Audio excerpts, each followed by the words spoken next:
Lolong, di ba superhero ka? Ano naman sinasabi niyo? Mali! Dapat sagot mo, bakit? Ulit.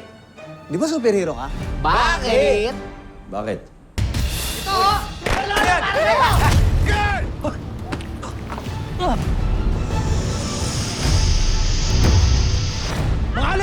So anong pakay nila? Hindi ko alam kung may galit ba sila sa mga tubaw o kung meron ba silang ibang dahilan. Ngayong Huwebes, Matatakot na lang ba tayo kasi may nananakot sa atin? Magtatago na lang ba ulit tayo? Kuya Lolong, Hmm. kailan po ba ako hindi masusugatan? Tayong mga tubaw, pag sumapit tayo sa edad na 21, meron na tayong kakayanan na magpagaling ng mga sugat natin. Hindi pa rin talaga nauubos ang mga masasama sa mundo.